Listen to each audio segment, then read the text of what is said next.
Welcome to IMPS classes.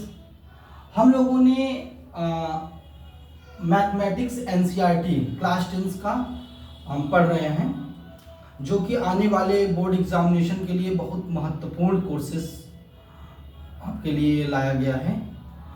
तो इसी कड़ी में हम लोगों ने रियल नंबर, वास्तविक संख्याओं वाला चैप्टर पढ़ लिया है।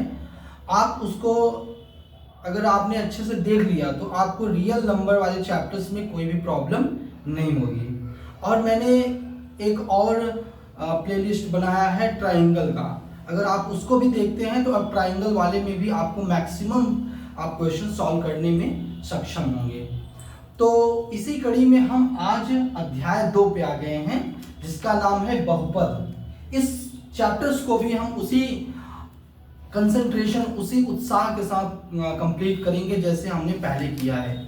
अगर आप इस सबको, सारी वीडियोस, सारी जो लेक्चर्स हमने प्रोवाइड किए हैं उसको आप देखते हैं, तो मैं आपसे ये प्रॉमिस करता हूं कि आप अपने एग्ज़ाम में आप अच्छा परफॉर्म करेंगे।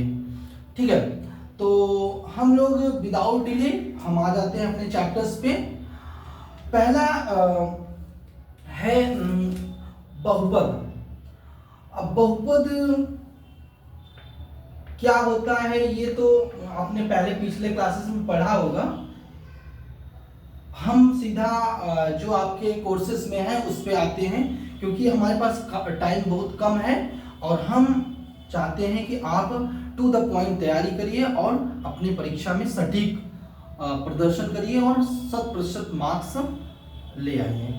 ठीक है, तो पहला है, हम पढ़ेंगे बहुपद के घात।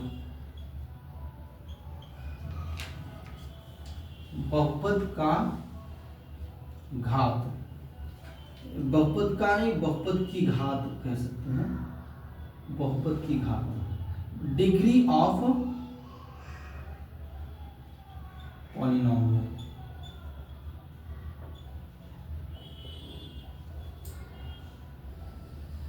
डिग्री ऑफ पॉलिनोमियल क्या होता है? डिग्री ऑफ पॉलिनोमियल कुछ नहीं होता है।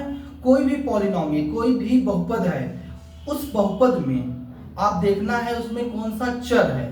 चर का उच्चतम घात या मैक्सिमम जो पावर होता है, अधिकतम घात होता है, वही बहुपद का घात कहलाती है। तो हम यहां पे डिफिनेशन लिखते हैं। डिफिनेशन इस तरीके के हैं कि माना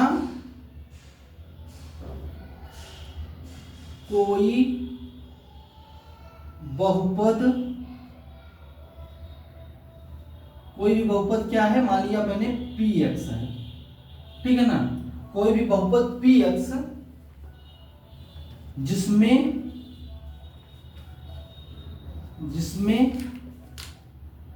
x एक चर राशि है, ठीक है ना।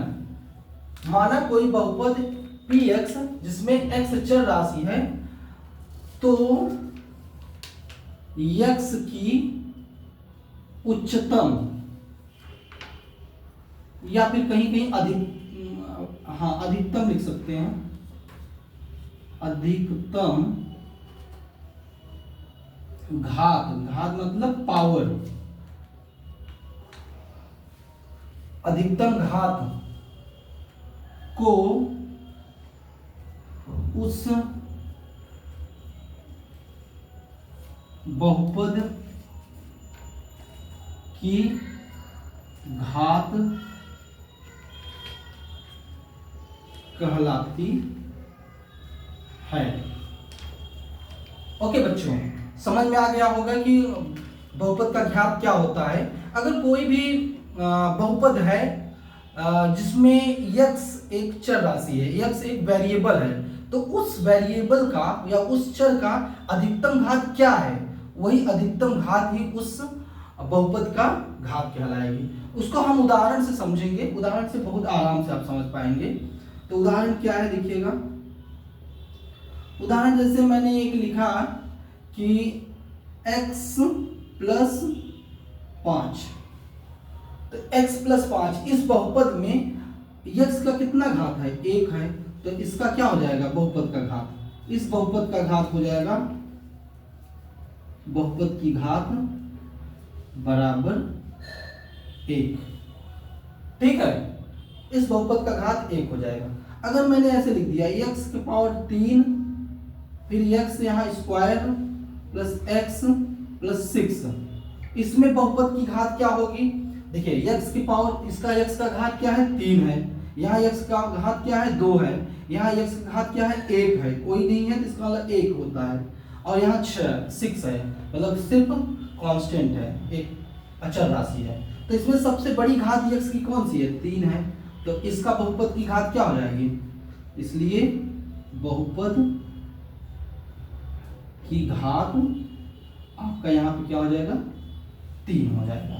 ठीक है, एक और एग्जांपल लेते हैं। एक एग्जांपल ऐसे लिखते हैं, 5x³ plus 2x² plus 6x minus root में 2 कड़ी में 2, तो इसका भी बहुपद का घात क्या हो जाएगा, तो यहां भी बहुपद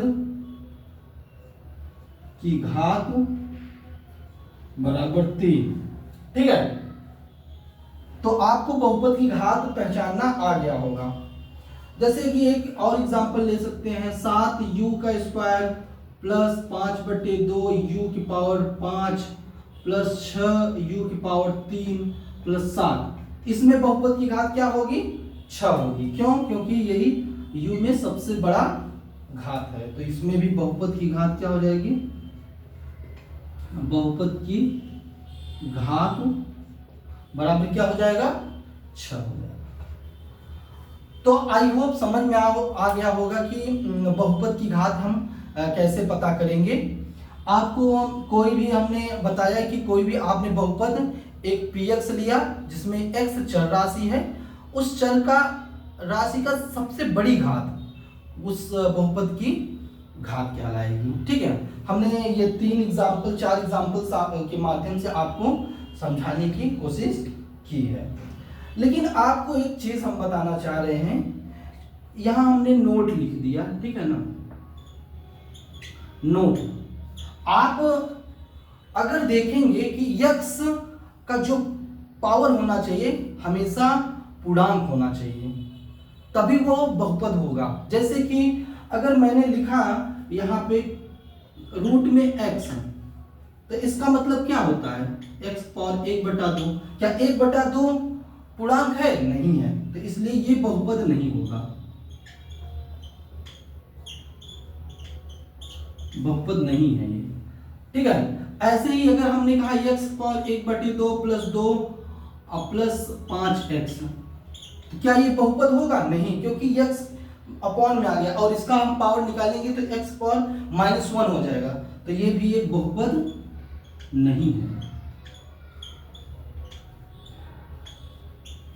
ठीक है ना। अगर मान लीजिए कोई भी ऐसा अगर आपका आ गया x power x² plus 5x plus 2, इसमें भी देखिएगा पूरा जो पावर x है सब नीचे आ गया, डिनोमिनेटर में आ गया, मतलब हर में आ गया, इसलिए ये भी बहुपद नहीं होगा।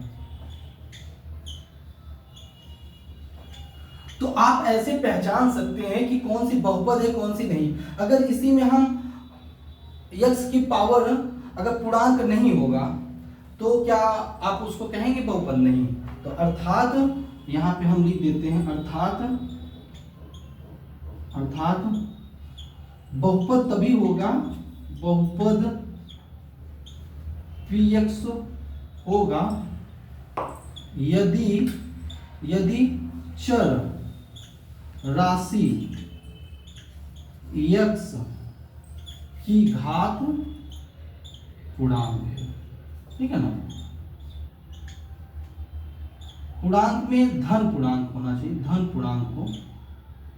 ओके, तो इसको हम क्या कहेंगे, एक बहुपद कहेंगे। ठीक है, अब हम नेक्स्ट आते हैं इसी में। यहां तक समझ में आ गया होगा, इसको आप नोट डाउन करेंगे या स्क्रीनशॉट ले लेंगे, आपको अच्छे से समझ में आ गया होगा कि बहुपद की घात हम कैसे पता करेंगे। ठीक है, तो मैं इसको इरेज कर रहा हूं। अब हमारा नेक्स्ट टॉपिक आता है रैखिक समीकरण या रैखिक बहुपद किसे कहते हैं, लीनियर पॉलिनोमियल। ठीक है, तो रैखिक बहुपद किसे कहेंगे, यहां पे हम लिखते हैं नेक्स्ट टॉपिक है रैखिक बहुपद।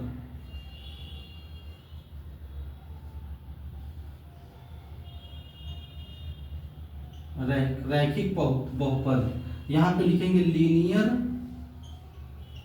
पॉलिनोमियल। ठीक है ना, रैखिक बहुपद या फिर लीनियर पॉलिनोमियल। ये क्या होता है, ये भी सिंपल सा है। रैखिक मतलब होता है लीनियर और बहुपद मतलब पॉलिनोमियल। मतलब कि अभी हमने जो बताया था कि बहुपद की घात कैसे पता करेंगे, तो आप बहुपद की घात पता करिए और अगर बहुपद की घात 1 मिलता है तो आप कहेंगे वो रैखिक बहुपद होगा। तो यहां पे लिखेंगे घात एक वाले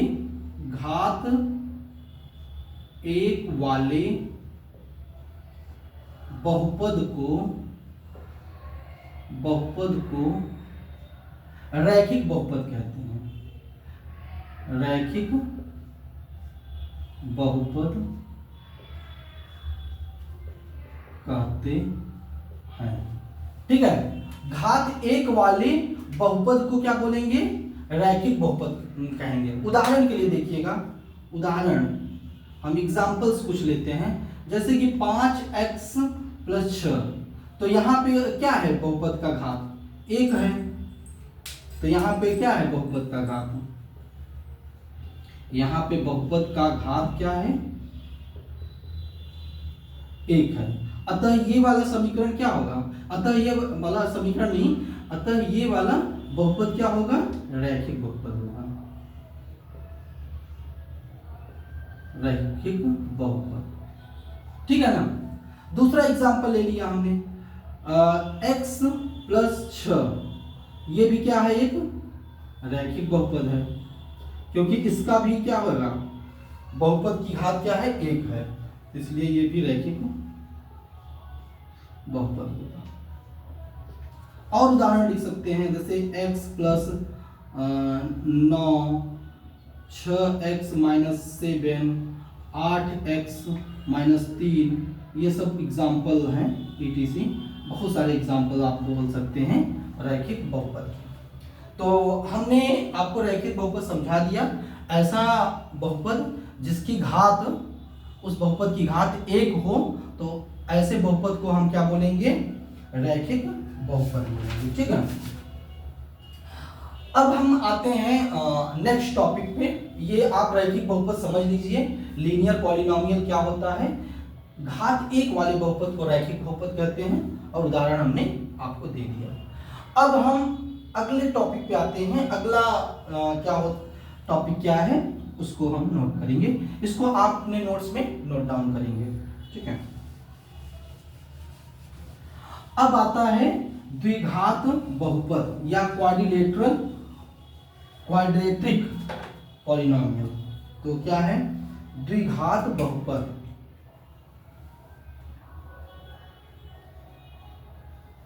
द्विघात बहुपद, इसको कहेंगे क्वाड्रेटिक पॉलिनोमियल। ठीक है ना, नाम से ही पता चल रहा है द्विघात, मतलब कि इसमें घात क्या होना चाहिए, 2 होना चाहिए। तो आप इसका डेफिनेशन लिख सकते हैं, घात 2 वाले बहुपद को द्विघात बहुपद कहते हैं। बहुत सिंपल सा इसका डेफिनेशन है, तो हम लिख देते हैं यहाँ पे, घात 2 वाले बहुपद को द्विघात बहुपद कहते हैं। घात 2 वाले बहुपद को द्विघात बहुपद कहते हैं। अब इसके उदाहरण आप देखिए, उदाहरण देखिएगा क्या होगा। उदाहरण भी बहुत इजी है, जैसे कि मैंने लिखा 2x² प्लस 6x प्लस 7। इसमें बहुपद की घात क्या है? बहुपद की घात क्या है? 2 है, अर्थात ये बहुपद क्या कहलाएगा? द्विघात बहुपद है, अर्थात ये बहुपद द्विघात बहुपद है। ठीक है, दूसरा एग्जांपल हम लिख सकते हैं u² माइनस 2, फिर लिख सकते हैं 2 माइनस x² प्लस 5x, तीसरा 6x² प्लस 7x प्लस 1। ये सब क्या है? एग्जाम्पल्स द्विघात बहुपद के। तो आप बच्चों को समझ में आ गया होगा द्विघात बहुपद क्या होता है। तो अच्छा, एक चीज और बता देते हैं, द्विघात बहुपद का व्यापक रूप क्या होता है? द्विघात बहुपद, यहां नोट में लिख सकते हैं, नोट में लिखिएगा द्विघात बहुपद का व्यापक रूप क्या होगा? द्विघात बहुपद का व्यापक रूप ये होगा ax² plus bx plus c। जहां क्या है? जहां a, b और c ये क्या है? ये कोफिशिएंट है। a किसका कोफिशिएंट है? a किसका गुणांक है? x² का। b किसका गुणांक है? x का। और c एक अचर राशि है। तो यहां पे लिखेंगे a और b और c अचर राशि है, सीधा ऐसे लिखेंगे अचर राशि है। ठीक है, द्विघात का व्यापक रूप आपको समझ में आ गया होगा। ये पहला है। अगर अभी हमने आपको बताया था रैखिक बहुपद, तो रैखिक बहुपद का व्यापक रूप क्या होगा ये भी देख लीजिए। यहां पे हम लिखते हैं दूसरा, रैखिक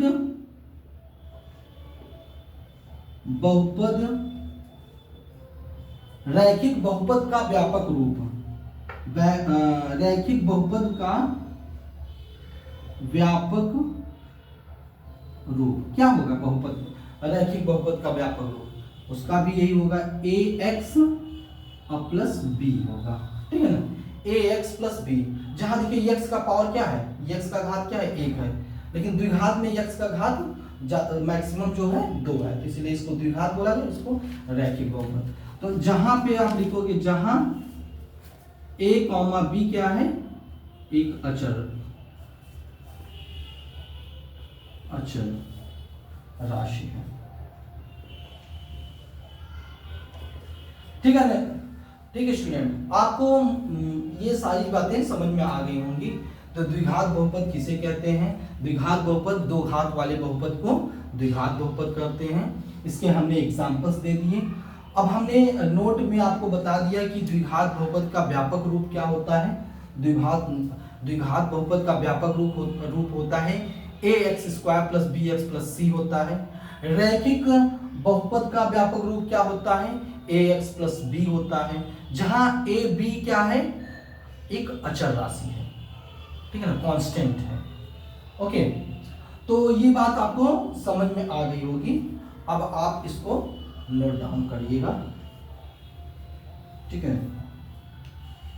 अब हम आते हैं त्रिघात बहुपद पे। अब हम आएंगे त्रिघात बहुपद पे, ट्राइनोमियल या क्यूबिक पॉलिनोमियल। ठीक है, त्रिघात बहुपद, त्रिघात बहुपद। त्रिघात बहुपद को इंग्लिश में कहते हैं क्यूबिक पॉलिनोमियल। Cubic polynomial. ठीक है, अब ये क्या होते हैं?